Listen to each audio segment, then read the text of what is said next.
En un caso nos llamaba la atención que se veía como una mano menos segura y mirando con lupa veíamos perfectamente que este escriba estaba copiando más lento y entonces su trazo no era tan seguro, el nuevo. El que por una serie de factores acabamos definiendo como el aprendiz.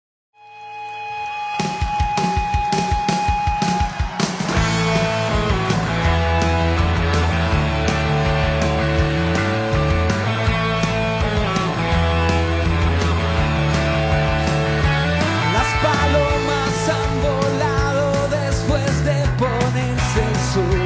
Grifo de oro goteando con el ritmo a mi canción.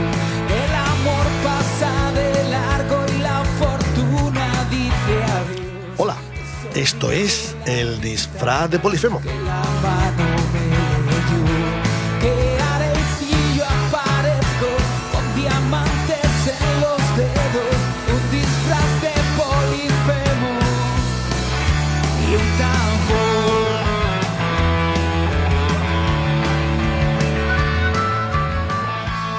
Hoy, en El Disfraz de Polifemo, viajamos al fascinante mundo del Antiguo Egipto y lo hacemos de la mano de dos grandes expertas en este tema. Hablo de Lucía Elena Iglesias y de Angie Jiménez Higueras. Ambas son codirectoras del proyecto Escribas del Reino Nuevo en Tebas. Este ambicioso trabajo combina arqueología, epigrafía y tecnología diversa para investigar y aclarar los secretos de los escribas que decoraron las tumbas de la élite administrativa en la época de los reinados de Hatshepsut y Tutmosis III. Hablaremos del proyecto, de los textos funerarios y de todo aquello que tenga que ver un poquito con aquel mundo y aquella época. Lo primero, ¿qué tal? ¿Cómo estáis? Muy bien. ¿Y tú? Bien, bien, pues deseando tener una buena charla sobre Egipto y aprender muchas cosas porque el proyecto este de los escribas del Reino Nuevo de Tebas tiene una pinta tremenda. Hace unos días vi a Lucía en una charla que dio en el Museo Arqueológico Nacional y me pareció interesantísimo. Así que vamos a ver si conseguimos transmitir ese interés y ese entusiasmo a nuestros oyentes o videntes. Bueno, videntes, uy, qué mal suena eso de vidente. Bueno, Lucía, no me has dicho nada. ¿Qué tal? ¿Cómo estás? Sí, muy bien. Muchas gracias por contactar con nosotras y por tenernos aquí también. Vale, pues las gracias os las doy yo porque sé lo que ha costado agendar esto y coincidir.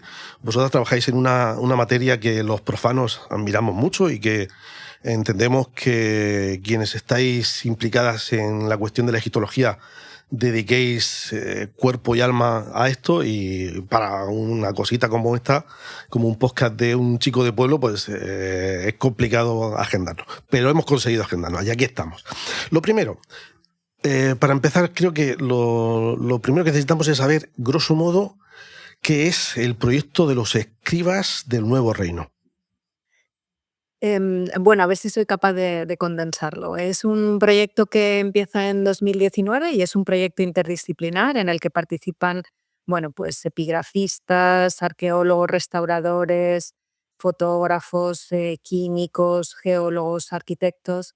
Y esto es un proyecto de trabajo de campo en Egipto y lo que queremos hacer es documentar de forma exhaustiva con técnicas digitales y con técnicas más tradicionales, y también restaurar una serie de monumentos que se encuentran en la actual Luxor, la antigua Tebas, y en concreto unas cámaras funerarias, es decir, la parte subterránea de las tumbas que no sería accesible y en casos muy excepcionales están decoradas con textos. Entonces hemos seleccionado las que mejor se encuentran en estado de conservación para llevar a cabo este estudio muy preciso y la conservación, porque entendemos que también es patrimonio de la humanidad y no solo vamos a analizar, sino que también queremos contribuir a su conservación. Y esto lo hacemos bajo un paraguas científico, aplicando nuevas metodologías de estudio, pero también con la idea de responder a nuevos interrogantes históricos, ¿no? Porque la investigación va avanzando y en este caso son monumentos que ya han sido explorados en la antigüedad, que ya están publicados hace entre 40 y 100 años, pero las preguntas históricas han ido cambiando. Y entonces, ahora mismo hay distintas tendencias, ¿no? Pero a lo que se va también es, por ejemplo, nuestros puntos de partida es intentar ver cómo se efectuaba la decoración de uno de estos monumentos, es decir, cómo se empezaba desde cero, desde la talla de la roca hasta la preparación de las superficies, la escritura de los textos, la inclusión de las imágenes y luego también cómo se producía la transmisión de textos en la etapa final, que es la monumentalización de textos que se conservan en bibliotecas, cómo se monumentalizan en tumbas y luego queremos saber más de las personas que están detrás. Por eso se llama Proyecto Escribas del Reino Nuevo, porque queremos centrarnos como en los protagonistas de estos textos, los protagonistas que copian, que transcriben los textos a las paredes y sobre los que no tenemos mucha información, porque los antiguos egipcios, por ejemplo, no nos han dejado escrito cómo se educaba un escriba, cómo trabajaba.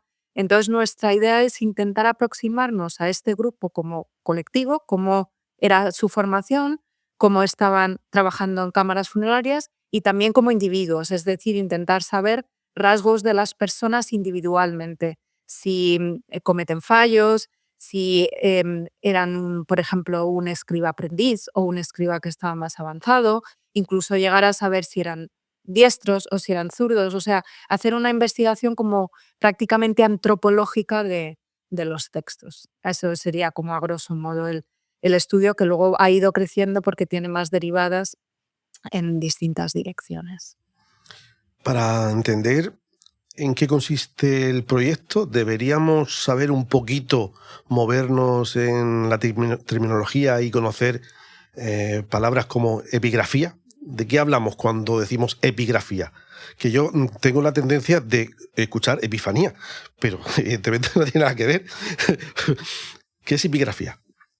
Bueno, la epigrafía es como una rama auxiliar de la historia que se dedica al estudio de los textos escritos sobre soportes duraderos, mientras que la paleografía sería el estudio de textos en soportes perecederos blandos. La epigrafía, por ejemplo, estudia las inscripciones o los textos que se han conservado pues, en paredes de tumbas, en cerámica, en metal, en hueso. Y cada vez más, bueno, también esta rama pues, ha ido evolucionando y ya no solo interesa estudiar el contenido, sino que poco a poco pues, se da cabida a el soporte, lo que llamamos la sustancia, al formato de los textos y a ver eh, más cosas que van más allá del propio mensaje lingüístico, ¿no? Analizar otra serie de rasgos que quedan cuando se escribe un texto. Antes de profundizar, ¿deberíamos saber algo más sobre cómo era la escritura egipcia? Sí, igual sí que sería Porque interesante claro, porque tampoco podemos dar un curso, ni pediros que nos deis un curso, pero a lo mejor un poquito de vocabulario mínimo para ubicarnos, qué tipos hay o algo así. Si lo podéis explicar, no digo en un minuto, pero yo qué sé, en lo mínimo para que podamos entendernos las personas que no somos del área, ni mucho menos. Vale, sí, sí, no, me parece muy adecuado, porque es verdad que tenemos que distinguir entre lengua y escritura, ¿no? Son sistemas de comunicación que usan canales distintos. Entonces, escritura nos referimos como a la materialidad que cobra la puesta por escrito a través de un sistema gráfico, ¿no? De comunicación. Entonces, en Egipto hay varios sistemas de escritura y aquí también tenemos que distinguir los autóctonos, los generados por los propios egipcios, de los que vienen de fuera, ¿no? Entonces, como sistemas de escritura propios de los egipcios, pues tenemos principalmente, bueno, tenemos tres, que serían el jeroglífico, el hierático y el demótico. Luego hay uno intermedio que es jeroglífico cursivo. eh, Estos tres sistemas, ¿en qué se distinguen? Bueno, en cronología, en la forma gráfica que tienen, en funciones, en tipos de textos para los que se usan, soportes, ¿no? Son sistemas de escritura que están en uso. Los primeros, los más tempranos, son el jeroglífico y el hierático, que más o menos evolucionan en paralelo y los tenemos desde finales del cuarto milenio hasta el siglo cuarto, quinto de nuestra era. Hay que fijarse en lo que supone esto, ¿no? De tener casi 4 milenios de escritura. Y el demótico es el que más tarde empieza, desde mediados del siglo VII, también hasta el siglo quinto. Entonces, luego también se distinguen por su forma gráfica. Tenemos un sistema pictográfico, que es el jeroglífico, donde los signos son imágenes y todo el mundo tiene en la cabeza que muchas veces tenemos como seres, ¿no? Objetos o acciones de la realidad. Tenemos un sistema hierático, que son las formas cursivas de estos jeroglíficos, donde a veces también reconocemos algunas formas, pero con la evolución cada vez se van perdiendo más. Y luego el demótico sería como la versión cursiva del hierático, donde las formas cada vez están más estandarizadas y se ha perdido para todo, o sea, completamente el carácter de imagen que tiene. Y luego se usan para distintas funciones, ¿no? Bueno, también deciros que los nombres con los que los conocemos son los que les dieron los griegos en el siglo VI y V y se refieren a las funciones que tenían las escrituras entonces, que no eran las que tienen en origen, ¿no? Jeroglíficos, los egipcios los llamaban palabras divinas, entonces esto nos da una idea de que son del ámbito en el que nos estamos moviendo. Se utiliza sobre todo para textos de carácter religioso, también textos asociados a la realeza, y la idea es que representan lo permanente y lo que tiene que perdurar. Por eso muchas veces son textos que se tallan sobre roca em, y que aparecen acompañados de imágenes, ¿no? Los que encontramos en los templos, pero también pintados en otras superficies, ¿no? No solo están tallados. Luego el hierático se usa para funciones administrativas, cotidianas, literarias. Y luego con el tiempo, según va avanzando, acaba también cumpliendo la función de textos sacerdotales. A partir del siglo VII, el demótico entra los egipcios lo llamaban textos de cartas o escritos para cartas, ¿no? Y con la idea de, o escritura para carta más bien, con la idea de que es un sistema de escritura para usos cotidianos y acaba desplazando del todo al hierático, porque cumple esas mismas funciones, textos administrativos, legales, jurídicos, literarios. Entonces, el hierático al final, cuando se introduce el demótico, también cada vez queda más como el reducto de textos sacerdotales y el demótico cubre todas esas funciones. No hay que confundir el término griego de demos, ¿no? Como de que todo el pueblo sabía hablar. Lo que significa es como escritura de carácter general para todos los usos cotidianos y es la última en entrar en funcionamiento, ¿no? Entonces tenemos 3 sistemas de escritura que en un momento dado conviven, pero que se usan para distintas funciones y que tienen distintos significados. No sé si ha quedado claro. Bueno, profundicemos un poquito en lo que es el proyecto, porque tengo entendido que en vuestro trabajo estáis revisando los antecedentes, un trabajo previo de un grupo alemán y un grupo inglés que estuvieron ahí hace unos 40 años. Entiendo que la tecnología actual, ¿no? Las nuevas tecnologías de las que disponemos hoy, debe ser vuestro principal aliado a la hora de profundizar en lo que ellos hicieron, ¿no? ¿Qué técnicas utilizáis? ¿Qué herramientas estáis utilizando? Sí, sí, si te parece, yo puedo contar un poco qué técnicas estamos aplicando un poco más a la epigrafía y mi compañera y codirectora Ángeles Jiménez, bueno, Angie, todos la conocemos como Angie, os puede contar más un poco la aplicación al registro arqueológico, ¿no? Entonces, aunque vais a ver que hay muchas coincidencias, ¿no? Porque en ambos casos se utiliza la fotografía digital de alta resolución, que ha ido evolucionando mucho y que nos permite pues, documentar ahora los objetos y las superficies antiguas con un nivel de precisión que antes no tenemos y nos permite estudiar en 2 y 3 dimensiones todos estos materiales antiguos, ¿no? Incluso ir más allá de lo que el ojo humano puede ver.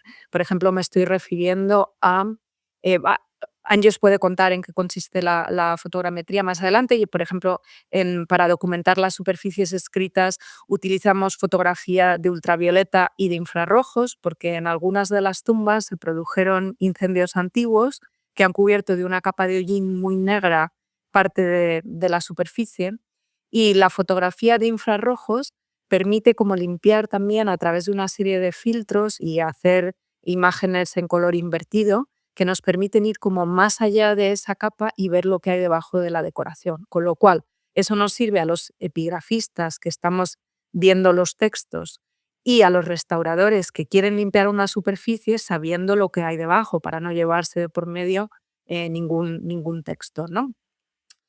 Y luego algo que también nos ayuda mucho a nivel de nuevas tecnologías, bueno, a nosotros y desde hace un montón de años, es lo que se llama arqueometría, que no es otra cosa que el análisis de técnicas que físico-químicas. Lo mejor es que sean no destructivas, ¿no? Las hay de dos tipos, nosotros aplicamos no destructivas para conocer detalles de la materia con la que estamos trabajando. En nuestro caso, pues tenemos una colaboración con un equipo del Instituto de la Estructura de la Materia del CSIC, donde nos acompañaban Santiago y bueno, la tristemente y recientemente fallecida Sagrario, donde nos acompañaban para estudiar la tecnología de la escritura y aportarnos datos sobre cómo estaban fabricadas las tintas. Y esto es importante, por ejemplo, porque nos permite saber si se estaban utilizando materiales que estaban en el entorno o si tenían que ser importados. Y esto nos da idea de los recursos que tenían a su disposición. O luego nos habla sobre las condiciones de trabajo en las propias cámaras funerarias, cómo se estaba fabricando las tintas, si cada escriba lo hacía individualmente, si tenían que hacerlo in situ o no, ¿no? Entonces esta es un poco la idea de qué nos aportan estas nuevas tecnologías en el campo de la epigrafía. Angie. Bueno, pues en el campo de la arqueología, algo que siempre nos preguntan, ¿no? Los colegas o cuando damos alguna charla, o sea, los asistentes, ¿no? ¿Cómo estáis excavando tumbas que ya han sido excavadas? ¿No? Pues siempre hay algo nuevo que aportar, siempre hay alguna información, ¿no? que podemos complementar. Y, por ejemplo, en las tumbas en las que nosotros estamos trabajando, que, bueno, dos principalmente, ¿no? Son la tumba de Najmín y la tumba de Useramón. Los equipos que has comentado que pasaron por allí antes que nosotros, ¿no? Tanto alemanes como ingleses, pues no terminaron de excavar las zonas subterráneas de las tumbas. ¿Por qué? Bueno, pues porque seguramente la logística en aquellos momentos era complicada. Entonces, todo el escombro que generaron de esa excavación en las zonas subterráneas y en las cámaras funerarias de las tumbas, lo que hicieron fue amontonarlo y dejarlo allí mismo. Entonces, por ejemplo, en la tumba de Najmín, que es la TT87, bueno, ya aprovecho para decir que nosotros nos referimos a las tumbas tebanas con la abreviatura TT, que quiere decir en inglés, ¿no? Theban Tomb, tumba tebana. Entonces, siempre conocemos las tumbas por TT y un número. Se le dio esta numeración hace ya, bueno, pues creo que como un siglo, ¿no, Lucía? Más o menos. Y por esta numeración, ¿no? Conocemos los egiptólogos las tumbas. Bien, pues la TT87, que es la tumba de Najmín, cuando primero excavó un inglés, Sir Robert Mond, luego excavó un grupo alemán. Entonces Mond lo que hizo fue que todas las piedras que él fue excavando, que fue sacando durante la excavación del pozo funerario y luego de las cámaras subterráneas, la utilizó para construir una especie de muro hecho a cuerda seca, ¿no? Piedra sobre piedra, como muro de contención para contener el escombro que iba generando de la excavación. Y así poder dejar un espacio libre para llegar a la cámara funeraria. Él lo dejó tal cual. Luego llegó el equipo alemán y se ve que le molestaba ese muro y ese escombro para hacer sus trabajos. Y lo que hicieron fue moverlo y amontonarlo contra la pared. Entonces, cuando nosotros llegamos, bien, pues mis colegas, bueno, Lucía, Daniel, también otro de los epigrafistas, y Ignacio Bermeja, que es el restaurador, ellos estaban trabajando en esta zona subterránea. Y claro, ellos decían, estamos adelantando en el estudio epigráfico, vamos a restaurar y a conservar estas zonas subterráneas, pero tenemos todo el escombro ahí dentro, esto genera mucho polvo, genera unas condiciones que no son las más adecuadas, ¿no?, para realizar los otros trabajos. Entonces nosotros, lo que se decidió fue limpiar ese escombro, limpiar todos esos restos que habían dejado ahí los equipos que nos precedieron a nosotros. Y lo que hicimos fue pues sacar todas esas piedras y todo ese escombro ya fuera de la tumba. Entonces tuvimos que idear un sistema que no fue fácil, porque hubo que montar una polea mecánica para, en la superficie del pozo, estábamos trabajando a 14 metros de profundidad que tiene este pozo, tuvimos que montar una polea mecánica arriba para poder ir sacando todo ese escombro y todas esas piedras.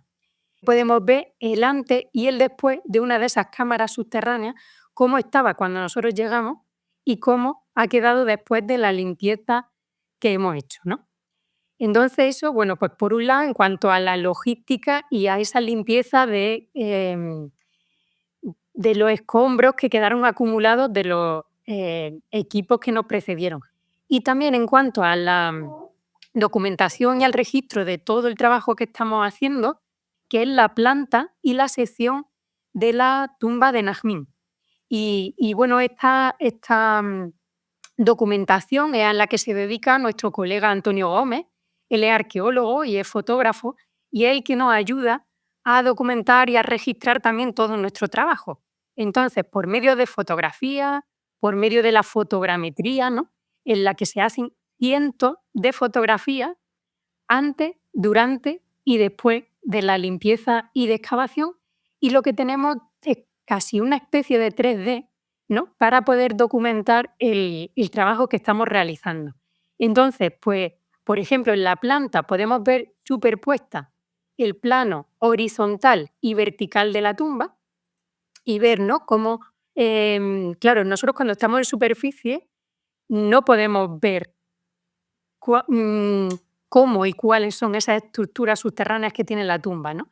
Pero por medio de estas técnicas modernas sí que podemos hacernos una idea, estando en la superficie de la colina, de la montaña, podemos ver dónde, ¿no?, está ubicado la cámara funeraria, dónde está el pozo funerario, y vemos esa relación entre las estructuras superficiales y las estructuras subterráneas. Y también en la sección de la tumba, donde vemos muy bien eso, pues cómo el pozo funerario de 14 metros nos lleva a esos pasadizos subterráneos que nos conducen a la cámara funeraria que albergaría el cuerpo del difunto, ¿no?, en este caso Najm. Todo esto que me estáis contando me suena un poquito a CSI. ¿Es posible que se pueda hacer análisis forense de la escritura? ¿O estoy diciendo un disparate? No, es muy acertado. De hecho, nosotros combinamos la epigrafía y la paleografía con el análisis forense de escritura contemporáneo. Es decir, esto es una rama de la criminología que a lo que se dedica es a comprobar la autoría y la autenticidad de los documentos. O sea, cuando alguien tiene que ver si una firma ha sido falsificada, pues acude a hacer análisis forense de escritura, y hay publicados libros que nosotros hemos utilizado, aun cuando nuestro sistema de escritura es completamente distinto al antiguo, ¿no? Entonces, em, las personas que hacen esto han determinado una serie de criterios para decir o para intentar averiguar, ¿no?, cuándo es una persona la que está escribiendo y qué influye en por qué varía la escritura de una misma persona, ¿no? ¿Qué factores hay que tener en cuenta? Entonces, los primeros que se dedicaron a paleografía, o los que lo hicieron más intensamente, a paleografía, o sea, el estudio de la escritura en documentos perecederos, ¿no?, en papiros, etcétera, que es una escuela muy famosa que hay en Leiden, se acudieron precisamente al Instituto Forense de esa ciudad y dijeron: oye, ¿vosotros cómo distinguís manos de persona? Porque nosotros queremos hacerlo, pero el sistema es distinto. Aquí tenemos pájaros y tenemos hombrecitos, y nosotros tenemos letras de un alfabeto convencionales. Pero ¿en qué os fijáis vosotros, no? Y entonces le aportaron una serie de criterios y luego nosotros hemos seguido investigando, leyendo cosas sobre análisis forense de escritura para ver cua- cuáles son esas formas de distinguir manos de escriba. Entonces, ¿qué nos ha aportado el análisis forense de escritura? Bueno, y a la egiptología, ¿no? No solo a nosotros. Pues lo que dicen es que cuando se analizan las letras de una persona, hay que irse a las que se escriben de forma más habitual, porque son las que se hacen de forma prácticamente mecánica. Las letras que son muy raras o menos frecuentes son muy singulares porque uno se detiene más en hacer el trazado, ¿no? Em, Mientras que las que están más extendidas, aparte de que tenemos más número para comprobarlas entre sí, uno no se fija tanto, sino que las hace del tirón, ¿no? Por así decirlo. Entonces, nosotros eso lo aplicamos y cogemos los signos que son más frecuentes y los comparamos entre sí. ¿Qué nos dice también el análisis forense de la escritura? Que la escritura puede cambiar, o sea, la forma de una letra y su tamaño puede cambiar mucho en función, por ejemplo, del espacio que haya disponible. Hay que pensar si uno tiene una hoja enorme de papel o si está tomando una anotación en una hoja muy chiquitita. Entonces, la forma puede cambiar por ese espacio, pero lo que no cambia es la proporción entre los elementos de una letra. Es decir, por ejemplo, en nuestro abecedario, pues las partes altas en relación a las partes bajas de una letra, ¿no? Entonces, nos fijamos más en esa proporción entre elementos que en el propio tamaño, que porque a lo mejor un escriba antiguo está llegando al final de un documento, se está quedando sin espacio, sus signos son más pequeños, claro, cada vez son más pequeños, y ya si los comparamos con los del principio, podemos pensar que son personas distintas. De hecho, hay un egiptólogo que hizo un estudio muy divertido y es que cogió una serie de documentos, los partió por la mitad, porque muchas veces las cosas, como Angie bien sabe, nos llegan rotas, y entonces em, le dio a dos investigadores la parte de arriba de un documento y la parte de abajo sin decirles que eran del mismo. Y les decía, ¿os parece que es la misma mano de escritura? Y claro, pues no, porque cambia el tamaño, no sé qué. Y luego resulta que eran de lo mismo. Por eso el tamaño es un factor que hay que tener en cuenta, pero no es el principal, ¿no? Y luego también que nos dicen que la postura corporal, por ejemplo, afecta directamente al resultado. No es lo mismo, y la superficie de trabajo, y tu instrumento de escritura. No es lo mismo estar en una mesa como estamos nosotras aquí, tomando unas notas y tal, que por ejemplo estar escribiendo en una superficie curva, yo qué sé, cuando estás tomando un parte en un accidente, ¿no? Que estás ahí apoyado en el capó del coche, tal, en unas circunstancias, tu letra puede cambiar. Entonces, ¿qué nos vemos nosotros? En una de las tumbas que ha comentado Angie en las que estamos trabajando, que es la de Najmid, y más o menos estamos como a mediados del siglo XV, ¿vale? Antes de la era, más o menos 1470, 1450, vamos, hace 3500 años, como quien dice, ¿no? Em, entonces, esa tumba tiene una superficie muy irregular. No se hicieron unas paredes completamente lisas, sino que está todo lleno de superficies cóncavas y convexas y de abultamientos.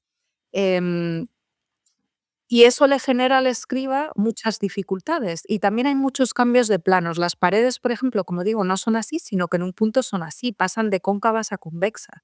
Y hay que pensar en un escriba que en esta parte superior de la pared está escribiendo de una forma, mientras que si se tiene que agachar, poner en cuclillas, algo no le pilla a la altura de la vista o por lo que sea ha cambiado su postura corporal, su propia grafía puede cambiar. Y eso también nos lo dice un poco el análisis forense de escritura. Y una última cosa que a mí me hace mucha gracia y que también cuando damos conferencias siempre decimos, en plan, esperemos que esto no esté quedando grabado en un micro, ¿no? Porque lo que preguntamos es, ¿alguien ha intentado falsificar una firma alguna vez? Y entonces, em, porque cuando Con la alguien fluidez, ¿no? El tema de la es fluidez. exactamente, la velocidad y la fluidez. Pero eso se refleja en una cosa que en el análisis forense de escritura se llama calidad de la línea. Y cuando uno está escribiendo muy rápido, muy seguro, porque es su propia firma, y lo traza y aquello se mira con lupa, el perfil que queda es perfectamente recto del trazo. Cuando alguien no se siente seguro, va más lento, por lo, pues porque está imitando y va así, lo que queda es un perfil que se llama cerrado, se ve perfectamente, ¿no? Y entonces, eso nosotros nos lo llevamos a nuestro caso porque teníamos en la cámara funeraria de Najmín hemos llegado a la conclusión, después de aplicar una serie de criterios, ¿no? Porque un único factor no te va a decir que estás ante una escriba, tienes que analizar la forma de los signos, el tamaño, la proporción, la distancia entre estos. Bueno, hemos creado como todo un protocolo muy, muy complejo para saber cuándo estamos delante de una mano de escriba. El caso es que en un caso nos llamaba la atención que se veía como una mano menos segura y mirando con lupa veíamos perfectamente que este escriba estaba copiando más lento y entonces su trazo no era tan seguro. Entonces dijimos, El mira, aquí nuevo, hay el nuevo, ¿no? el nuevo. El que por una serie de factores acabamos definiendo como el aprendiz, el que no está tan seguro, ¿no? Y puesto que está copiando más lento, pues tiene una calidad de la línea peor. Luego es curioso porque resulta que el nuevo es el que menos fallos comete, porque los que van más rápido copiando, Va que tienen. despacito. Sí, se está tan preocupado por seguir el modelo y esto no lo comen exactamente, así va. No lo he Como comentado. estaba haciendo el gesto, para quien no haya podido verlo, el típico de que se moja la lengua, ¿no? El típico gesto de escribir despacito, seguro, pero firme, con a cámara lenta, pero seguro. Es que Sí, me estoy imaginando al chaval jovencito ahí asustado por si mete la pata y le regañan, porque entiendo que esto era un trabajo importante, ¿no? Este tipo de trabajo, y meter la pata ahí tendría sus consecuencias también, ¿no? claro. Estos son textos que son importantes copiarlos, de la forma más precisa posible. Son textos religiosos muy complejos, muy largos. Uno no se los aprende de memoria y los copia, uno tiene un modelo que transcribe a las paredes. Entonces, aquí teníamos, viendo todas estas cosas de la calidad de la línea, tal, em, a una persona que estaba escribiendo más lento su modelo. Entonces, grosso modo, esto es para lo que usamos el análisis forense de la escritura combinado con pues, todos los avances que ha habido, como digo, en paleografía, en epigrafía, incluso en historia del arte. Habéis abierto unos cuantos melones que la verdad que no sé por dónde tirar, así que vamos a ver si conseguimos profundizar un poquito en algunas de las cosas que habéis puesto sobre la mesa. Por ejemplo, una de las cuestiones de las que habéis mencionado es la hierática cursiva, y yo lo poco que conozco de esto de la egiptología es que había tres, que lo habéis mencionado: la jeroglífica, la hierática y la demótica, pero la cursiva, la hierática cursiva, exactamente ¿de qué hablamos? A ver, sería jeroglífico cursivo. Nos hemos referido antes a tres sistemas de escritura: al jeroglífico, al hierático, que hemos dicho que van en paralelo, ¿no? Que se documentan prácticamente desde finales del cuarto milenio para distintos usos.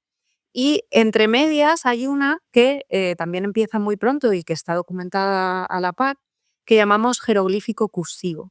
El jeroglífico cursivo, como su propio nombre indica, tiene un poco de las dos. Está muy próxima al jeroglífico, es decir, todavía mantiene ese carácter icónico, iconográfico, pictográfico de los signos, ¿no? Es decir, que como estamos viendo en pantalla, vemos una serie de signos que reconocemos. Por ejemplo, a la derecha estamos viendo un caballo, ¿no? Porque Najmín era el supervisor de los caballos del señor del doble país, ¿no? Entonces, vemos que hay signos cuyos referentes en la realidad podemos reconocer. Vemos distintos tipos de aves, vemos caras frontales con sus orejas, etcétera. Es decir, que está muy próximo a los jeroglíficos. De hecho, también mantiene la flexibilidad y la plasticidad de este sistema de escritura en el sentido de que puede escribirse en líneas, en columnas, de derecha a izquierda, de izquierda a derecha, ¿no? Que es algo que el hierático no hace, que el hierático siempre va de derecha a, a izquierda. Y por otro lado se llama cursiva o lineal porque se traza de forma rápida con un junco, con un elemento vegetal, y entonces las formas aparecen un poco abreviadas. Si comparamos los jeroglíficos con los jeroglíficos cursivos, pues muchas veces las formas de los pájaros aparecen reducidas, no se presta mucha atención a detalles del pico, de las orejas, de las patas, porque hay que trazarlas de forma más rápida, ¿no? En ese sentido se aparece más al hierático, que normalmente aparece también escrito con ese junco y con esas formas un poco más abreviadas. Pero el jeroglífico cursivo, frente al hierático, no se usa para fines cotidianos o contingentes o administrativos, sino que está reservado sobre todo a partir de un determinado periodo de la época de Egipto. Se utiliza para textos de carácter religioso, ritual, mágico-médico, que se conservarían en las bibliotecas de los templos, y suele escribirse en columnas, como también estamos viendo en la imagen, y entonces tiene ese significado de manuscrito que se almacena en una biblioteca, ¿no? Entonces, la escritura no solo tiene unos valores funcionales de para qué lo usamos, también tiene unos valores simbólicos de con qué lo asociamos. Y entonces el jeroglífico cursivo se asocia con manuscritos que están en bibliotecas, con conocimiento religioso. Por eso es importante para la copia de textos en las cámaras funerarias, de textos que tienen que ver con el más allá del difunto, ¿no? Ujú. Me voy a meter ahora en un charco seguramente, porque mis conocimientos sobre esto son entre mínimos y nulos, pero lo poco que he aprendido sobre todo esto, lo primero el primer burro del que me caí fue cuando creí entender, y corregidme por favor si me equivoco, que seguramente me estaré equivocando, que el jeroglífico, la escritura jeroglífica, uno tiende a intuir que es simbólica, pero resulta, y creo que tendrá que aparecer por aquí Champollion y todo eso de la piedra roseta y tal, que es fonética. ¿Voy encaminado o estoy diciendo un disparate? Sí, vas bien encaminado. Es el cambio de paradigma, ¿no? Entre intentar interpretarlo pensando que los signos son simbólicos y alegóricos, o pensando que detrás también hay un sistema fonético. El caso es que es mucho más complejo, y Champollion también dio en la clave, y es que los signos de escritura en Egipto se llama escritura compleja porque los signos tienen tres funciones y pueden funcionar muchos de ellos en esas tres categorías. Hay signos que solo son fonéticos y que podrían ser como representan uno, dos o tres sonidos. En el caso de que representen un sonido, pues serían como nuestras letras del abecedario, ¿no? Hay signos que son palabras y se llaman signos léxicos, y eso serían como los jeroglíficos que vemos en los juegos, ¿no? De los periódicos. ¿Qué está aquí compuesto? Pues un solo signo que representa una palabra. Por ejemplo, si tenemos un disco solar, pues puede querer decir sol o día, por ejemplo, ¿no? Y luego hay lo que llamamos signos semánticos, que no tienen sonido, mientras que los otros dos, los fonéticos y los léxicos, sí que tienen sonido. Los semánticos no suenan, no se leerían, pero aportan significado y nos indican el campo al que pertenece una palabra. Por ejemplo, si tenemos verbos de movimiento, correr, andar, saltar, pues los egipcios escribirían detrás de esa palabra concreta unas patitas así andando, con la idea de esto pertenece al campo de el movimiento. Entonces, claro, la escritura es muy difícil, es muy compleja, por así decirlo, porque tenemos signos que pueden cumplir tres funciones, y a veces un mismo signo puede estar actuando de cada una de estas formas, ¿no? Y tenemos que ver por el contexto, por el sentido de la frase, etcétera, cuál sería la función que está cumpliendo. Hablemos un poquito de los escribas, que es un poco el trasfondo de todo esto. ¿Cómo aprendía un escriba a ser escriba? Porque aquí estamos hablando de muchos tipos de escritura en muchas épocas, y entiendo que tendrían que tener una formación reglada, o ¿cómo lo hacían? Bueno, pues tenían una formación, pero no era reglada a nuestro estilo, es decir, no había unas escuelas en el sentido de un aula, un sistema de profesorado, unas materias impartidas por libros de texto, ¿no? Todo eso tenemos que desterrar esas ideas. De hecho, al principio parece que la educación era más en las casas, ¿no? Que luego a lo largo de toda la historia de Egipto, ¿no? Pues esto también seguiría funcionando, pero es a partir de un determinado momento del Reino Medio, pues más o menos estaríamos hacia el 2000, que la administración y la burocracia cada vez se hace más compleja y hace falta un ejército de personas que pongan por escrito todo. Entonces empieza a hablarse de lugares de enseñanza, que serían como las escuelas. Entonces parece que existía una formación básica común, con todas las comillas que se quieran poner, porque digo, no había nada arreglado a nuestra forma de entenderlo, que parece ser que duraría unos 4 años, donde se aprenden materias comunes como pueden ser cosas relacionadas con la lengua, con la escritura, con la geografía, incluso se mezcla algo de ética, ¿no? También en todo esto.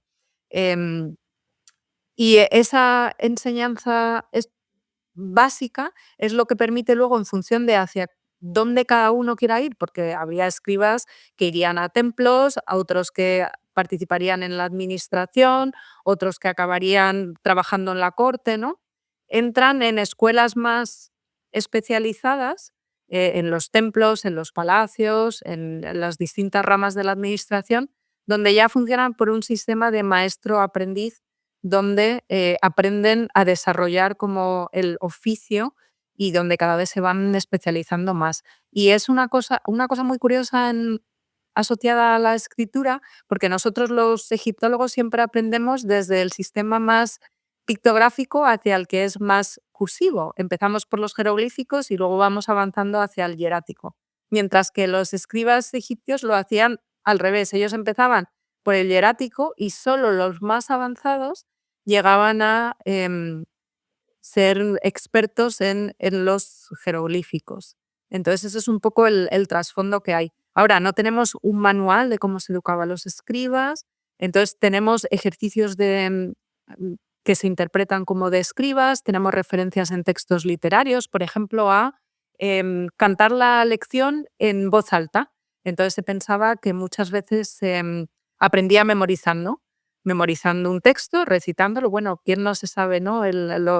Bueno, nosotras que igual ya somos un poco más mayores, no sé si habrán cambiado mucho los métodos pedagógicos, pero aprenderse cosas de memoria y recitarlas, ¿no? Etcétera. Y luego ponerlas por escrito, primero siguiendo un modelo, luego ya te lo has aprendido y vas evolucionando. Ese es un poco el sistema. Vuestras investigaciones ahí metidas en las cuevas, tocando piedra, digamos, ¿os ayudan a entender cómo eran las condiciones de vida de estos escribas? ¿O cómo se puede saber eso?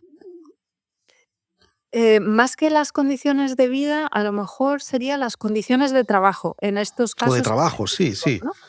Sí, porque sobre la vida hay que pensar que los escritos en un porcentaje altísimo son anónimos. Entonces no conocemos a estas personas por nombre y no podemos reconstruir su genealogía, ni siquiera su biografía, ni nada.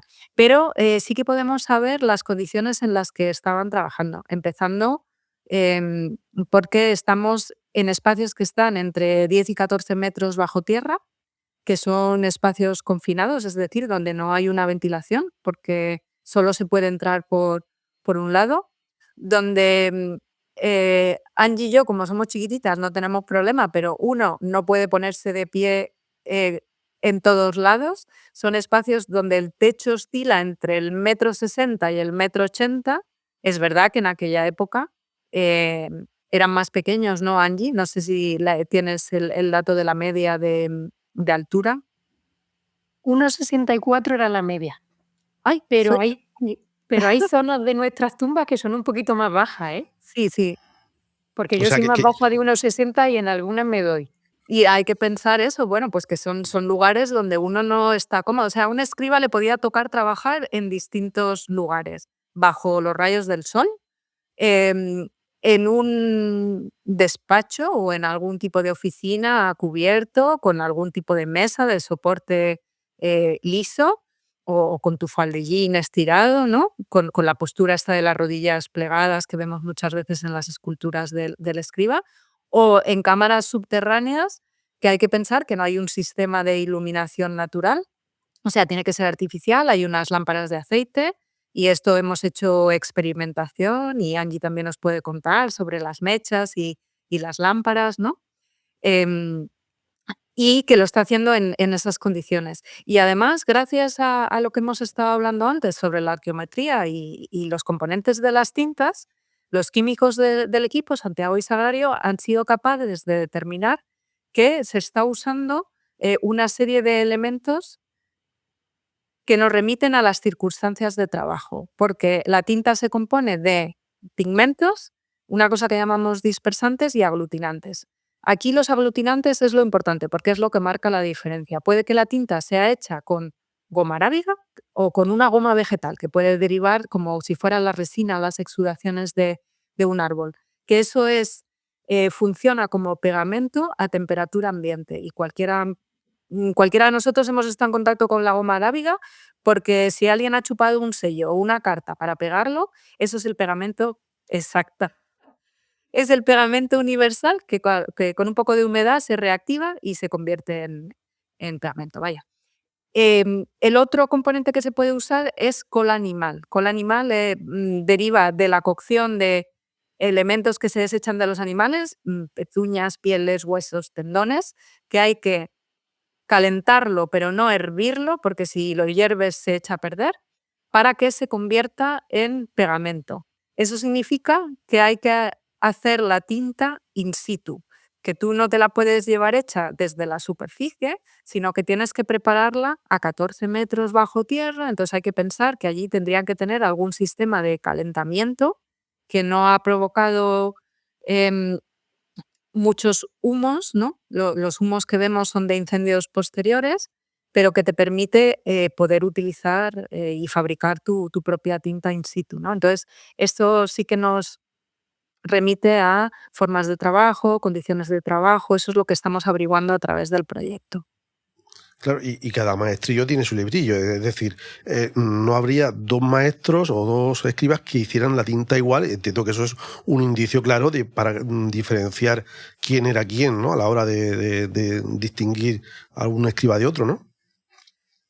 Sí, en esas estamos. Además, es algo que se están haciendo muchos análisis de tintas en distintos soportes. Claro, con nuestra mentalidad del siglo XXI, lo primero que pensamos fue a ver si se usa un tipo de tinta para cada tipo de soporte, que es lo que haríamos ahora, ¿no? De hecho, el restaurador al que ha mencionado Angie, Nacho Bermeja, que es un experto también en historia del arte, nos decía, claro, la goma arábiga es más flexible, es más cara de producir y se usa como para producciones en la actualidad más exquisitas, ¿no? Como para iluminación de manuscritos, para soportes blandos, mientras que la cola animal se usa para grandes superficies, es más rígida, viene mejor a la piedra.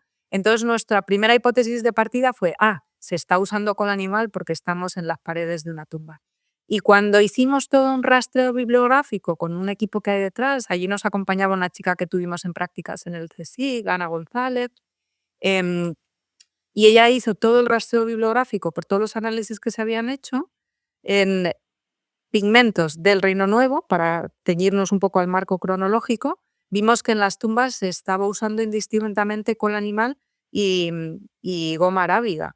Con lo cual la idea, y esto también deriva de muchas conversaciones con restauradores y conservadores en museos, es que uno en el mundo antiguo lo que usa es lo que tiene a mano, lo que se hace en el momento o lo que uno ha aprendido a hacer y le gusta más, por lo que sea. Entonces, sí, cada uno tendría su librillo, ¿no? Seguramente en los talleres de formación de escribas, pues uno también aprendería a hacer su propia tinta. Son todo hipótesis porque no ha quedado nada escrito, ¿no? Pero es nuestra idea.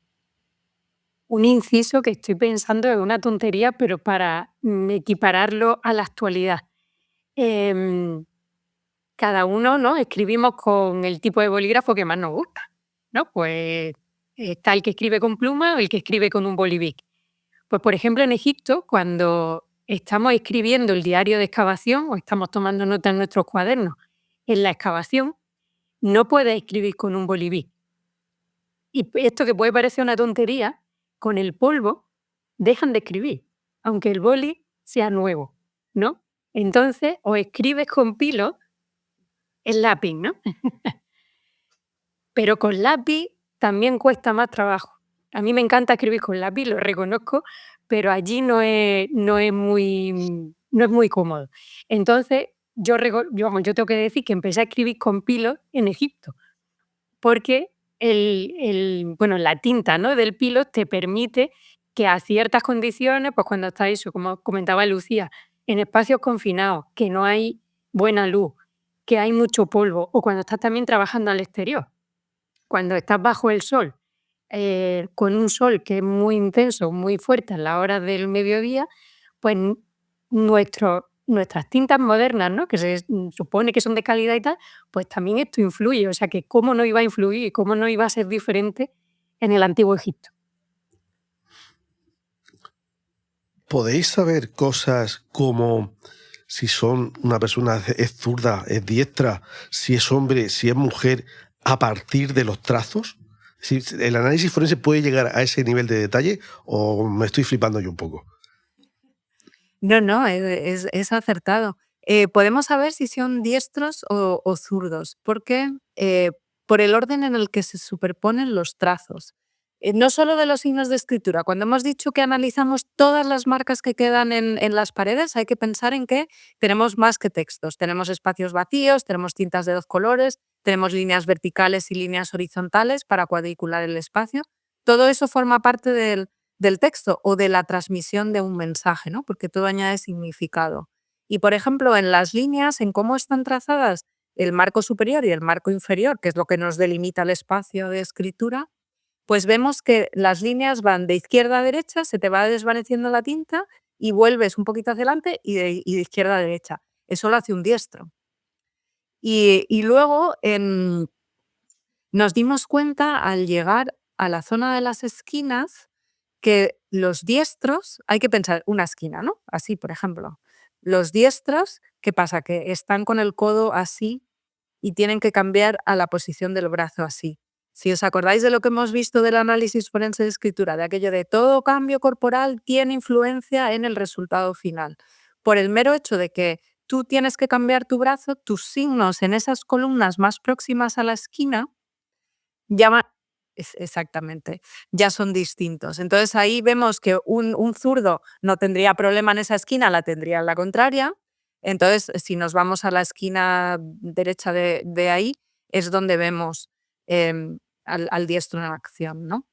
Y lo de hombres y mujeres, no había muchas mujeres escribas, con lo cual, bueno, porque hay que pensar que uno es escriba principalmente para la administración. La administración es un espacio dominado por los hombres, salvo en espacios muy, muy concretos, por ejemplo, de sacerdotisas encargadas de recitación de liturgias, etcétera, ¿no? Pero por lo general es un espacio muy, muy masculino.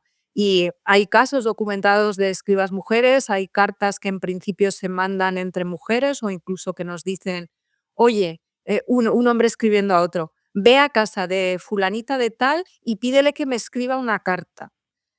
Siempre puede ser que la mujer dictara la carta, pero parece, entonces ella no la escribiría, pero parece que habría mujeres, porque tenemos testamentos hechos por mujeres, siempre está la incógnita de si lo escribían ellas o lo mandaban dictar. Pero en las tumbas hay veces que se documenta a una mujer y debajo de su silla, que aparecen normalmente los difuntos o los propietarios de las tumbas sentados en sillas delante de mesas de ofrenda, debajo de la silla de la mujer hay veces que se ha representado instrumentos de escriba. Y entonces, cuando otras veces nos encontramos con espejos, con elementos cosméticos, como un poco más propios del área femenina, también entre comillas, o animales, en el caso de que haya todo el equipamiento de escriba, parece ser que estamos ante una mujer escriba, ¿no? Pero a nivel de escritura, o sea, si solo tenemos un texto, yo no tengo forma de saber si es un hombre o una mujer. Ujú. Y los textos que os habéis encontrado en estas cámaras funerarias, ¿qué nos dicen sobre la visión que tenían de la muerte en aquella época? Pues las cámaras en las que estamos trabajando tienen una serie de particularidades. Una es que Najmin, este supervisor del doble granero, em, no está cogiendo los textos contemporáneos al Reino Nuevo, los que otros grandes personajes del momento que decoran sus cámaras funerarias o sus papiros están eligiendo. Lo que está en boga en este momento es lo que llamamos el libro de la salida al día, o que se conoce como más comúnmente como el libro de los muertos. Najmin se está yendo a composiciones que para su época en la que él vive tienen entre 1000 y 500 años de antigüedad. Se está cogiendo textos de las pirámides y textos de los ataúdes, con lo cual está remitiéndose a creencias mucho más antiguas, aunque luego refuerza una serie de temas que sí que son muy importantes en el Reino Nuevo. Por ejemplo, la idea de moverse entre dos mundos, la posibilidad de volver al más acá, desde el más allá, que es lo que recoge también el libro de la salida al día. Es la idea de que el difunto tiene la capacidad de moverse entre esos dos mundos, regresar a la luz del día y hacer las actividades que hacía en su vida cotidiana, visitar a sus familiares, participar en festividades religiosas. Esa idea no está tan presente en periodos anteriores, donde uno hace un viaje nocturno acompañando al sol, pero sobre todo aparecen como esas creencias de la parte más nocturna del trayecto, y se queda en cuando uno llega al horizonte oriental. Y en el Reino Nuevo entra de lleno en él. ¿Qué hago durante el día? Pues durante el día salgo como el sol, participo en la vida en la tierra, ¿no? Eso está cogido de refilón en el programa de Najmin. Y en la otra tumba en la que estamos excavando, o trabajando más bien, la de Useramón, esta es la única tumba privada del Reino Nuevo que coge las mismas composiciones funerarias o cosmográficas. Aquí me corregiría mi compañero de la Universidad de La Laguna, que también, Daniel Méndez, que también se ha dedicado mucho a este tipo de textos. Está cogiendo composiciones que aparecen en el Valle de los Reyes, con lo cual es algo a lo que tampoco una persona corriente en el Reino Nuevo tendría acceso. Esto lo puede hacer porque es el visir, es el segundo después del rey, y está aprovechándose de los recursos del monarca. Y este tipo de composiciones a lo que se refiere es al viaje de la barca solar por las 12 horas de la noche, ¿no? Hasta que amanece, desde que se pone el sol hasta que amanece, las regiones por las que atraviesa, las criaturas con las que se encuentra, los peligros a los que se tiene que enfrentar, ¿no? Entonces, digamos que son un poco ejemplos un poco atípicos para las creencias del periodo. ¿Los escribas entendían lo que estaban escribiendo o copiaban un poco así a lo loco? Pues hay diferencias entre unos y otros. Y de nuevo, el ejemplo de Najmin no es el más adecuado para saber esto, porque como los textos tienen mucha antigüedad, vienen de originales que ya estarían deteriorados. Entonces, los propios textos que están copiando ya tienen palabras truncadas, con ortografías muy raras, frases a medio escribir, porque parece que el manuscrito original, como digo, había sufrido deterioro, incluso parece que se lo habían comido gusanos, porque está lleno de palabras que significa encontrado vacío, espacio hueco, no sé qué, como hay que imaginarse un original lleno de agujeros de gusanos de donde están copiando, porque es importante utilizar un texto que es como muy antiguo, pero que muchas frases ya no tienen sentido. Entonces los escribas mismos están copiando una cosa que es difícil de entender ya en el original. Aún así, hacen muy pequeños cambios. Por ejemplo, cuando están al final de un panel y les queda mucho espacio, si copian a pies juntillas un modelo, pues se quedan una serie de columnas vacías. Entonces, por ejemplo, ¿qué deciden hacer? Ellos conocen el título extenso del propietario de la tumba, porque aunque venimos diciendo que Najmin es supervisor del doble granero, en realidad tiene una ristra de títulos, algo a lo que también se dedica Angie, que os podría contar, ¿no? Si ella interviene, sobre em, los títulos que tiene una persona, ¿no? Entonces, acabo esto y le doy la palabra. Mientras que el modelo que están copiando los escribas solo pone el supervisor del doble granero Najmin, como en la pared nos ha quedado mucho espacio, pues el escriba decide poner el escriba real, supervisor del doble granero en la zona del norte del país, el supervisor de los caballos del rey Najmin. Entonces, introducen pequeñas modificaciones en el texto. Antes de cambiar un poquito de tercio, siento curiosidad por lo que se llaman las ostracas o óstracas, que lo he visto de las dos maneras. ¿Era óstracas o ostracas? ¿Dónde va la tilde? Uf, pues esto tendría que ser el marido de Angie el que nos dijera que, A ver, porque es una ostracón palabra o óstraca, corta. en plural, ¿no? ¿Cómo es, Angie? Ostracón en singular y en plural óstraca. Ujú. Bueno, pues le decía lo de ostraca, óstraca, y yo ya también me pierdo. Claro, como es una palabra que deriva del griego, pues yo no sé la forma más correcta de pronunciarla, la verdad. Bueno, entonces veo que no es tan extraño que esté de las dos maneras, ¿vale? Pero a dónde voy es que eso era como una especie de chuleta, ¿no? Sí, a ver, el tema de Najmin es bastante excepcional porque en general se nos han perdido, o sea, conservamos muchos monumentos en Egipto, ¿no? Y muchos documentos, pero se nos han perdido como todos los pasos intermedios que conducen a eso. Hay que pensar que una tumba, pues hay que planificarla y los textos, por ejemplo, originales se almacenarían en la biblioteca de un templo o en el archivo de un taller de escribas. Todo esto también es hipotético. Entonces, se hacen una serie de copias intermedias que luego son las que se llevan a la tumba porque uno no quiere llevarse los manuscritos originales porque sufren deterioro, ¿no? Entonces, se hacen copias en un soporte intermedio que se ha hipotetizado si podía ser óstraca, si podía ser papiro o un rollo de cuero o tabillas de madera. En el caso de Najmin hemos conservado los óstraca y esto es súper excepcional. Es uno de los pocos ejemplos para los que conservamos el paso intermedio y para nosotros es excepcional en la medida en que podemos comparar el modelo original con la copia transcrita a las paredes y podemos seguir a los escribas prácticamente uno a uno de qué fallos cometen. Y más allá de qué fallos cometen, que parezco aquí yo la maestra de escuela buscando el fallo, qué modificaciones hacen en los textos o por qué son importantes los fallos, porque nos dicen mucho sobre el sistema de educación, ¿no? que hay detrás. Entonces, por eso son importantes y serían como su chuleta. Y a mí hay una cosa que me gusta mucho porque siempre digo que detrás del error está el ser humano, ¿no? Y es que estos óstraca están sin numerar y tenemos 4 escritos por las 2 caras, 4 no 8, perdón, escritos por las 2 caras y, en un momento dado, claro, hay que pensar, el escriba en la superficie con sus óstraca, baja a la cámara funeraria y se le mezclan.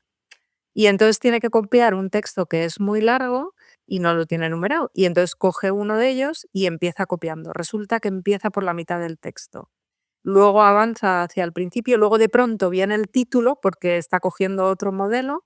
Entonces, antes de que se publicaran los óstraca, los egiptólogos se daban de cabezazos contra la pared diciendo, pero ¿qué está pasando en este texto? Si nada tiene sentido. Es como si empezara por el capítulo 4, luego sigue por el 2, luego pasa al inicio, luego vuelve a saltar al 5, hasta que una investigadora suiza, Bárbara Luscher, publicó los óstraca y dijo, claro, es que lo que está pasando es que ha habido un fallo de orden de los óstraca. Y a mí eso me hace mucha gracia, la verdad.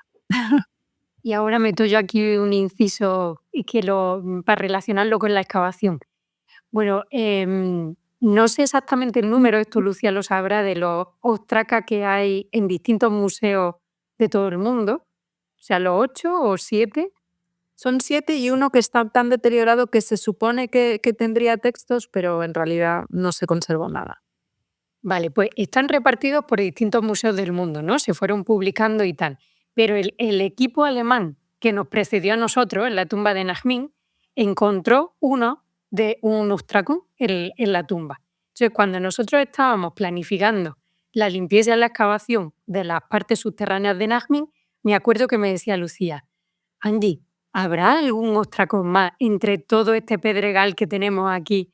Y yo decía, bueno, no sé, ojalá, ¿no? Vamos a ser positivos.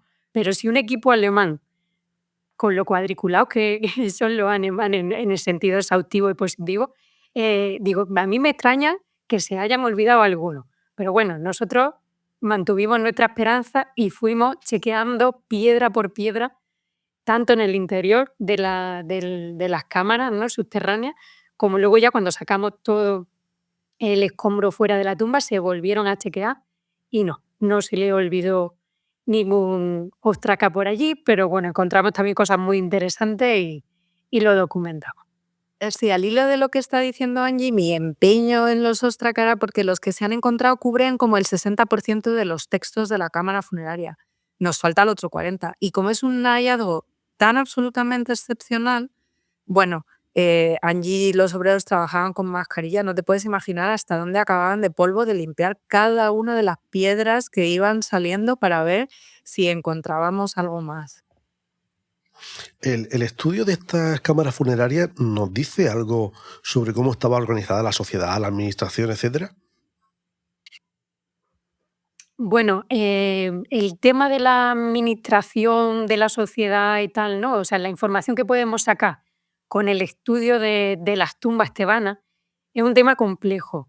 Sí que lo que ya hemos comentado, por ejemplo, ¿no? De quién era Najmín como supervisor del doble granero, o quién era Useramón, que era el visir del rey, del faraón Tutmosis III.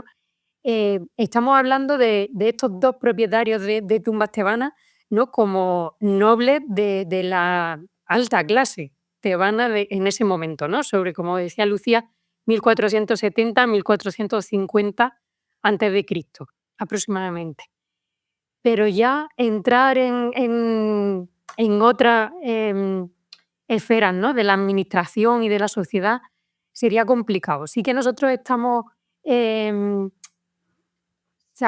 teniendo información muy interesante sobre el sistema de construcción de las tumbas, cosa que no se le ha prestado mucha atención, ¿no? A lo largo de las excavaciones arqueológicas o en el mundo de la egiptología en general hasta hace muy poquito. Ya sí que se están haciendo más trabajos al respecto. Por ejemplo, nosotros hemos podido documentar marcas de cantero en la tumba de Najmín, que seguramente pues, llegaría el maestro cantero y hizo unas marcas en tinta roja diciendo, pues el pasillo, ¿no? Hay que excavarlo desde aquí hasta aquí se abre una cámara y tenemos marcas de ese tipo. Tenemos también graffiti con el nombre de un par de personas que seguramente serían los encargados de esos trabajos de excavación, ¿no? De las rocas para construir la tumba o de cara luego ya también a la decoración de las cámaras.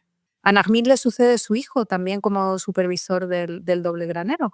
Y las dos tumbas están muy cerca. De hecho, hay una cosa que es bastante excepcional, ¿no, Angie? El que el pozo de Najmín arranque del patio de la tumba de su hijo. ¿Cuánto de frecuente es que personas que pertenecen a la misma familia construyan su tumba en el mismo entorno? Tú que lo has estudiado así tanto. Bueno, este es uno de los criterios, ¿no? Que barajamos en el estudio del territorio de la necrópolis tebana, ¿no? Bueno, un tema que a mí me encanta, en lo que centro mi investigación, es ver hasta qué punto podemos, ¿no? Conocer por qué eligieron un lugar concreto para construir su tumba y no otro, ¿no? Y qué serie de criterios tuvieron en cuenta a la hora de elegir ese lugar. Bueno, también hay que decir que no tenemos textos para corroborarnos ni a favor ni en contra si ellos eligieron ese lugar para construir una tumba. ¿No? Por ejemplo, en otros periodos de la historia egipcia sí sabemos que era el rey el que otorgaba ese espacio para construir una tumba. Pero en la necrópolis tebana, en el Reino Nuevo, pues no lo sabemos con seguridad. Pero bueno, partimos de la hipótesis de que sí que elegirían este lugar, ¿no? Lo que pasa es que toda la logística, todo el trasfondo detrás de esto, pues no lo conocemos. Pero bueno, se han barajado una serie de criterios para ver qué pudo influir a la hora de elegir estos espacios. Y uno de ellos es el tema familiar. Y hemos podido comprobar que en la necrópolis tebana, pues querían estar enterrados junto a sus familiares. O sea, en este aspecto creo que no hemos cambiado tanto, ¿no? Claro, los panteones no lo hemos inventado nosotros, entonces. Eso es, los panteones familiares, los mausoleos. Vemos que hay épocas, ¿no? Durante este periodo del que estamos hablando del Reino Nuevo, hay épocas concretas en las que, por ejemplo, la necrópolis tebana todavía tiene mucho espacio libre, ¿no? Entonces, entre comillas, podrían elegir pues, el sitio que tuviera mejores vistas, es otro de los criterios que barajamos, ¿no? La vista desde las tumbas a los templos funerarios, a los templos contemporáneos de los reyes de ese momento, o los espacios de la necrópolis que tuvieran una prominencia por algo, ¿no? Una prominencia visual o que fuera un lugar importante porque por ahí pasaran las procesiones funerarias y de esa forma el propietario de la tumba quisiera participar de esas procesiones, ¿no? Durante toda la eternidad. Aquí entra todo el tema simbólico y religioso. Pero luego hay otro periodo en los que ya la necrópolis se va saturando, ¿no? El espacio ya, pues queda poco espacio disponible, pero vemos que hay un huequito pequeño y que justo ahí construye una tumba, por ejemplo, el nieto del propietario que tiene su tumba justo al lado. Y lo que nos está indicando es que prefiere tener una tumba pequeña, pero que quería estar enterrado justo al lado de su abuelo. Y a veces también pues, justo al lado de su padre. Entonces vemos que se van enterrando cerca de su familia. Y también es muy importante el tema de la titulatura, ¿no? Los cargos administrativos que ostentaron estos propietarios, ¿no? de las tumbas tebanas. Y es que también querían estar enterrados junto con sus colegas, junto con los de su mismo gremio, ¿no? Si me permiten, bueno, si pudiéramos llamarlo así, aunque no en este momento no deberíamos hablar de gremios, pero para que se entienda. Entonces, por ejemplo, el caso de Najmín, si dividimos la necrópolis tebana o la colina de Sheikh Abdel Gurna, que es donde nosotros nos centramos, en terrazas, ¿no? Lo que serían las distintas curvas de nivel que van formando esa colina, pues tenemos como distintas terrazas y en cada una de esas terrazas pues hay como una línea de tumba. Pues entonces, en la terraza inferior está Najmín, que sería el padre, y en la terraza superior está su hijo, Menjeper Rasoner. Vale, pues normalmente en lo que es el plano ideal, ¿no? de una tumba tebana, el pozo funerario o los distintos pozos funerarios, una tumba puede tener más de un pozo, cada uno a lo mejor reservado para distintos miembros de la misma familia, podría estar construido o en el patio de la tumba, que da acceso, ¿no? a la propia tumba, o ya al interior. Bueno, pues Najmín, en vez de construir su pozo en su propio patio o al interior de su tumba, lo que hace es que construye su pozo funerario en el patio de la tumba de su hijo. O sea, se sube al nivel superior y construye ahí su pozo. Y esto es muy peculiar. No sabemos exactamente por qué lo hizo, si iba buscando una mejor calidad de la roca, ¿no? de la roca de la montaña tebana, porque también hay casos en los que, bueno, la roca de la montaña tebana es caliza, pero hay distintos estratos en los que la calidad de la roca pues varía, ¿no? Y se han dado casos en los que han tenido que abortar la construcción de la tumba pues porque han dado con una veta de mala calidad y se le ha venido abajo, o ven que no va a poder, ¿no? aguantar un pozo de varios metros de profundidad y que no es una calidad buena para decorarla, ¿no? las partes subterráneas. Entonces, no sabemos si era porque Najmín está evitando chocar con otros pozos que estaban construidos en el entorno, con otras tumbas, o porque estaba buscando una mejor calidad de la roca, o también porque quería reforzar, ¿no? esa relación familiar, ¿no? Esa relación en vida, ¿no? con la tumba de su hijo. O sea, si podemos trasladar esa relación familiar, ¿no? a la planificación en la necrópolis para que esa relación pues, fuera hasta el más allá, ¿no? Pero es algo muy peculiar y bueno, muy interesante también para nosotros. Entiendo que ahora estamos hablando un poco más de tu otra especialidad, ¿no? Que es el tema de paisajístico. Y si he entendido bien en lo que consiste, se trata de cómo entender a partir de los entornos físicos cómo funcionaba la forma de pensar y de entender el mundo en aquel entonces, ¿no? ¿Es un poco esa tu disciplina? Sí, eso es a lo que se dedica, ¿no? La arqueología del paisaje. Y es un poco la idea de intentar reconstruir cómo era un paisaje no solamente físico, que también lo era, ¿no? que también tenemos el paisaje geográfico, ¿no? de la necrópolis tebana, pero el ir un poco más allá a reconstruir el paisaje cultural, el paisaje religioso y, en definitiva, el paisaje sagrado, ¿no? Porque si pensamos en estos términos, ¿no? en una necrópolis, no es solamente, o sea, no tendríamos que pensar solamente en términos espaciales o en términos de las tumbas, sino en todo lo que implica, ¿no? Ese paisaje, que es un paisaje religioso, pues porque ellos construyen unas tumbas, pero siguiendo su ideología funeraria, su religión, y lo que vertebra también esa necrópolis, que serían pues una serie de caminos y de vías procesionales por las que se celebraban todos los años y varias veces al año unas festividades religiosas, ¿no? En las que se conectaría la necrópolis con la zona de tumba, pero también tenemos que pensar que en la necrópolis tebana hay una serie de templos funerarios, lo que se llaman las casas de millones de años, que son los templos en los que se rinde culto a los reyes, a los faraones ya fallecidos,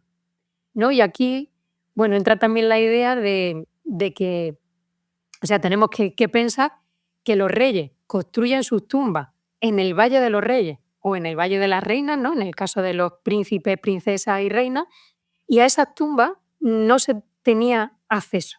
Esas tumbas se construían con la idea de que permanecieran ocultas para evitar saqueos. Pero, y el culto a estos reyes se realizaba en sus templos. Mientras que, a diferencia de los reyes, los nobles unen estas dos realidades, estos dos mundos, ¿no? de culto diario y de culto funerario en su tumba. O sea, su tumba era el lugar que alberga el cuerpo del difunto para que gozara del más allá, ¿no? De la vida eterna, pero también era el lugar en el que se rendía culto a la memoria del difunto. Bueno, los antiguos egipcios, ellos, bueno, siempre nos cuentan en sus textos y demás, que ellos siempre decían que un egipcio no muere mientras permanezca en la memoria, ¿no? Que bueno, esto también lo podemos trasladar, ¿no? a nuestros seres queridos fallecidos, ¿no? Siempre decimos que mientras hablemos de ellos, ¿no? Es como si estuvieran todavía cerca. Bueno, pues para un antiguo egipcio esta idea pues era la misma, ¿no? Y su tumba estaba construida con la idea de ser visitada. La parte superior de la tumba, no la parte que hemos descrito, ¿no? De las cámaras subterráneas, no. Ahí cuando se enterraba el difunto, esa parte se cerraba y nadie tenía acceso a ella. Pero lo que es la capilla, el plano horizontal de la tumba que está excavado en la montaña tebana, esa parte de la tumba permanecía abierta. Y entonces visitantes, familiares podían entrar a la tumba cuando quisieran con la idea de leer los textos y admirar, ¿no? Pues la decoración de la tumba con la idea de pues volver a nombrar al difunto y que permaneciera en la memoria. Y era el sitio donde se realizaban también ofrendas. Pues se le llevaba comida, se realizaban ofrendas de flores, de distintos tipos de cosas, para que el difunto, pues, pues eso, pues alimentar su memoria para que gozara del más allá. Y hasta hace poco tiempo, relativamente poco, siempre se ha prestado más atención a la decoración de la tumba o a lo que la tumba albergaba, olvidando todo el entorno y todo el paisaje, ¿no? Donde una tumba se ubica. Y claro, por supuesto hay que estudiar la tumba en detalle, pero no podemos olvidar que una tumba junto con todas las tumbas alrededor son las que forman la necrópolis. Y la necrópolis no se puede ver como, o sea, las tumbas no se deben ver como algo aislado, sino la necrópolis hay que verla como un todo en el que templos, tumbas, templos también de cultos, incluimos a Karnak y a Luxor, ¿no? En la otra orilla del Nilo, pues es un todo que es el que nos cuenta cómo eran las creencias religiosas, ¿no? Y la visión de tanto del mundo terrenal como del mundo del Maya para los antiguos egipcios. Y dicen que no hay escriba que no cometa un borrón, ¿no? Entiendo que también se equivocarían. ¿Cómo detectáis esos errores de la escritura de los escribas?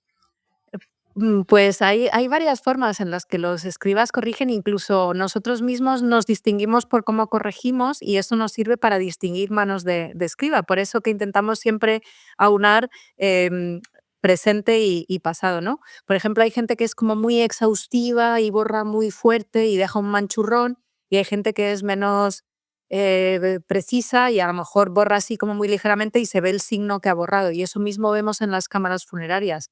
Hay veces que vemos la huella del signo anterior, hay veces que vemos un manchurrón y hay veces que, por ejemplo, el escriba ha empezado a hacer un signo, se da cuenta de que se ha equivocado y sobrescribe sin borrar el signo nuevo. Eso lo llamamos sobreescritura. Y hay veces que se produce una adición secundaria ahí en una esquina o en el margen de una columna de un signo que se te haya pasado, ¿no? Pero hay otra que nos resultó muy, muy curioso y hablando entre nosotros, lo decidimos bautizar como me parece que fue Angie, bueno, el primer Tipex de la historia, ¿no? Porque también hay otra forma de borrar que es añadir una capa de pintura y escribir encima.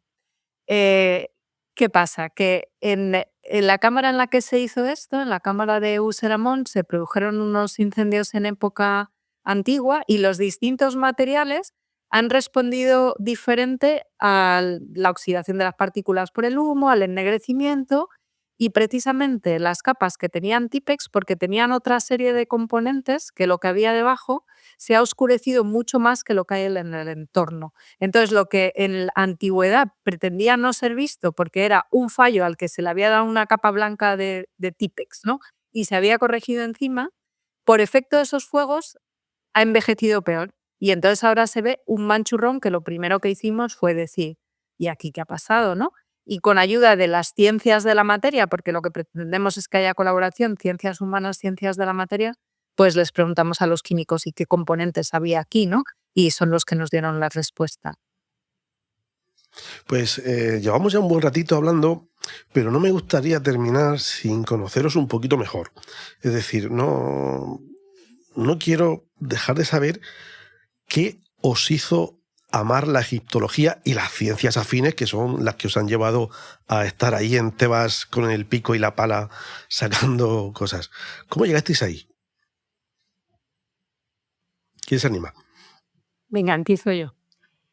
Bueno, yo la verdad que no sé bien cómo llegué al mundo de la egiptología, pero sí que recuerdo momento exacto en el que me enganché con la arqueología. Y es que, bueno, cuando yo tenía 8 años, yo soy de Priego de Córdoba, pues en un pueblecito muy cercano, en Almedinilla, apareció bueno, una de las mejores villas romanas conservadas de toda la península, la villa romana del Ruedo. Y justo cuando apareció, bueno, os podéis imaginar, ¿no? Pues la noticia empezó a correr por el entorno y tal, y mis padres me llevaron a visitarla. Y fue un antes y un después. O sea, me quedé maravillada y yo dije desde ese día que quería ser arqueóloga. Mis padres, bueno, porque tenía 8 años y dijeron, ya se le pasará, ya. Pero no.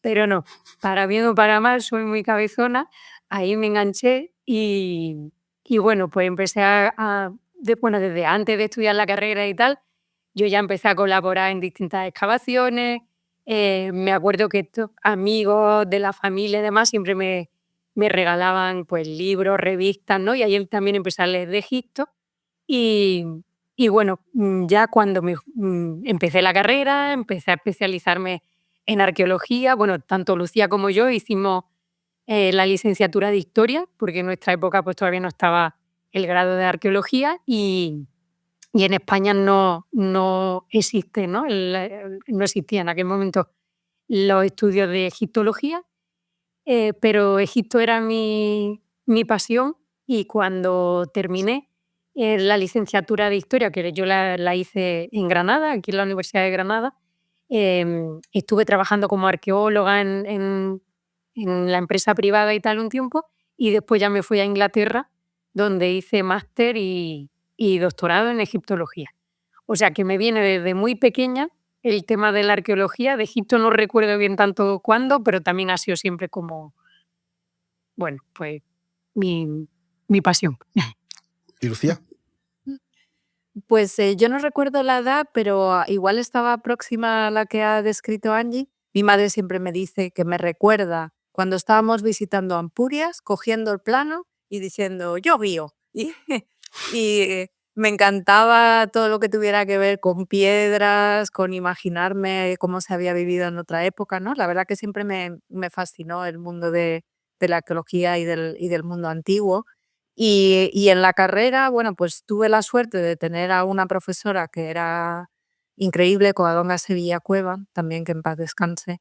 Y fue como que me abrió los ojos también por su pasión, por su forma de enseñar, por todo. Y entonces decidí embarcarme en el mundo de... Ya me gustaba de antes, pero eso como que lo reafirmó, ¿no? Porque todo el mundo me recuerda, cada vez que hablo con alguien de hace 20 o 30 años, sí, hombre, si tú no parabas de hablar de Egipto, no sé qué. Y entonces es donde decidí pues seguir avanzando, a hacer un doctorado, a hacer investigación y lo que me ha conducido a este punto. Vamos, que por la fama y el dinero no era, ¿verdad? Por la fama Bueno, y el dinero, ni en arqueología ni en egiptología. tenemos la suerte de dedicarnos a lo que nos gusta y para lo que hemos sido, para lo que nos hemos formado, ¿no? Que la verdad que en ese sentido, pues es un gustazo poder hacerlo. Y que no es fácil tampoco, ¿no? Poderse dedicar y vivir de la egiptología. La gente que tiene que poner dinero para esto está realmente concienciada de lo interesante y lo importante que es conocer el pasado. ¿Te refieres a mecenas? A quien sea que tenga que poner el dinero, ya sea público, privado, porque me da la sensación de que no hay una conciencia de que esto sea algo prioritario, al menos en este país. Bueno, a lo mejor hay como una doble labor que hacer. Es verdad que no hay una cultura de mecenazgo como en Estados Unidos tan potente en España, ¿no? Y por otro lado es nuestra labor también divulgar y concienciar de la importancia del patrimonio, etcétera. Entonces, igual se tienen que aunar las dos cosas, ¿no? Que haya más impulso por parte de administraciones públicas, mecenazgo privado y nosotras también lanzar nuestro órdago. Y de la importancia de las humanidades, ¿no? En general, que siempre se nos olvida, parece que no son necesarias para nuestro día a día. Es verdad que nosotras como egiptólogas no vamos a encontrar la cura contra una enfermedad grave. Eso es o sea, sería nuestra prioridad como sociedad, ¿no? O una de ellas. Pero es verdad que sin humanidades todo lo demás se queda cojo y creo que eso no somos conscientes de la importancia que tiene.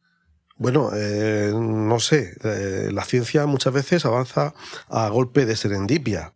Es decir, es posible que tú estés buscando conocer cómo vivían los antiguos egipcios y en un papiro o en una placa, en una ostraca, descubres de pronto un remedio milenario para, bueno, no sé, esto un poco suena a ciencia ficción, suena a película de Indiana Jones, pero que nunca sabes. Es decir, y de hecho la ciencia básica, la investigación básica, consiste en eso, en saber por saber, y luego ya encontraremos la aplicación. Y conocer el pasado entiendo que nos tiene que ayudar a entender el presente, aunque no descubramos una vacuna de forma directa, pero quizás sí una inspiración para encontrar cómo investigar vacunas sabiendo cómo investigaban la vida y la muerte entonces, no sé, por decir una posible conexión, ¿no? No, totalmente. Igual que hemos documentado pues, el que parece ser, ¿no?, el primer tipe de la historia, eh, y eso aplicado a nuestro pequeñito campo de la epigrafía, de la filología material y de la arqueología, pues si estudiamos papiros médicos, ¿no?, del Antiguo Egipto, como el ejemplo que has puesto, o cualquier otro, ¿no? Que es verdad que que la mayoría de los grandes descubrimientos se han hecho eso, de forma fortuita, en ese sentido, ¿no? No está persiguiendo el hacer el gran descubrimiento, sino que el ir trabajando poquito a poco, de forma continua, es lo que al final te lleva, ¿no? Y si no prestamos atención a nuestro patrimonio, a nuestro pasado, pues quedará un vacío ahí en el que no podemos avanzar, ¿no?, en la actualidad.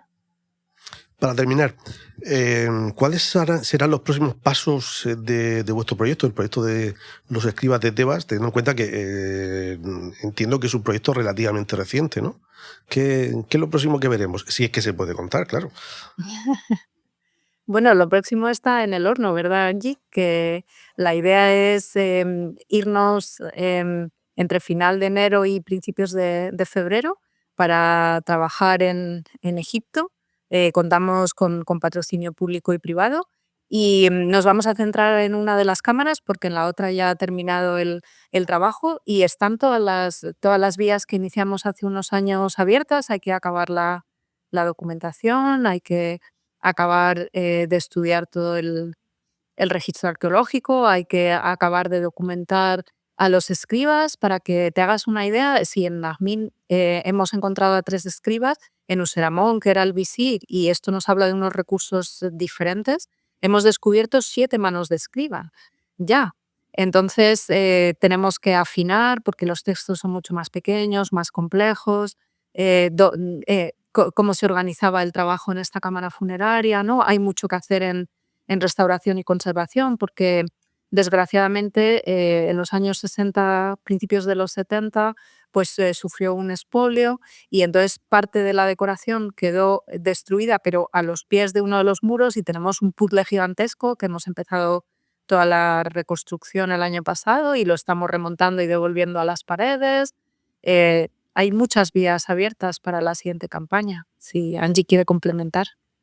Tenemos, vamos, desde la parte arqueológica, tenemos que terminar de excavar el pasillo que conduce a la cámara funeraria de Useramón y tenemos que terminar el estudio de materiales de la campaña previa del año pasado, en el que excavamos una cámara superior que tiene la tumba de Useramón y que en la limpieza del escombro, ¿no?, que dejaron los equipos que nos precedieron, pues ha aparecido también mucho material y muy interesante, que partimos de la hipótesis que parece que formó parte de un depósito de momificación.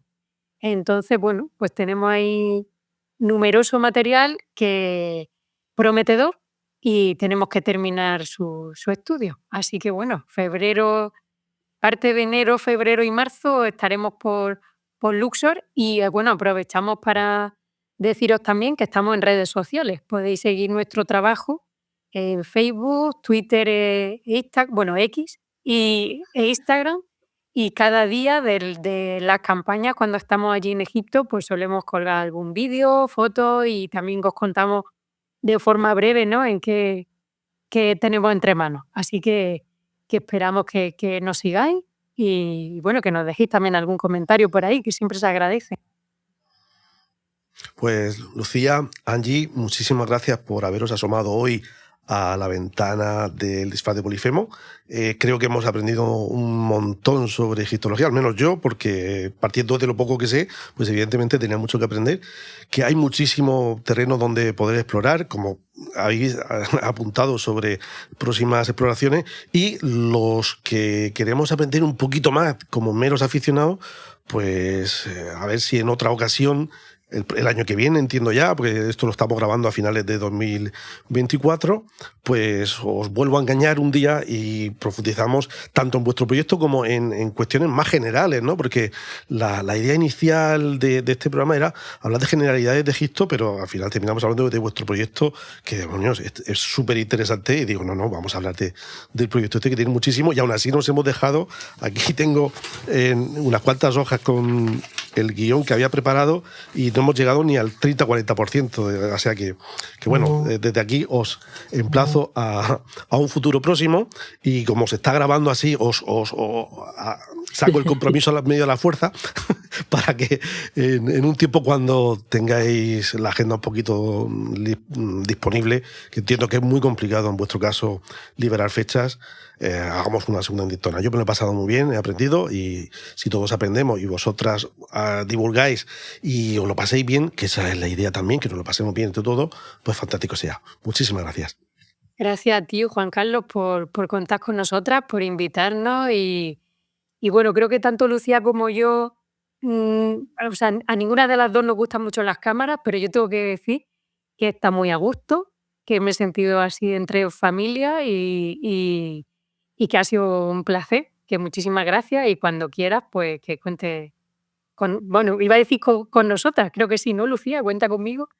Sí, yo también darte las gracias, y además todo esto aporta visibilidad a nuestro proyecto, que la razón de ser, o una de las razones de ser de la investigación, también es devolverle a la sociedad pues los resultados y más cuando se ha recibido financiación pública, ¿no? Entonces, gracias también por acogernos a nosotras en tu programa y sí, cuenta con nosotras para otra ocasión, claro. Han quedado muchas cosas. Pues muchísimas gracias. Nosotros dejamos aquí por hoy el disfraz de Polifemo y nos despedimos hasta futuras ediciones. Buenos días, buenas tardes y buenas noches. Y yo aparezco con diamantes en los dedos, un disfraz de Polifemo y un tambor.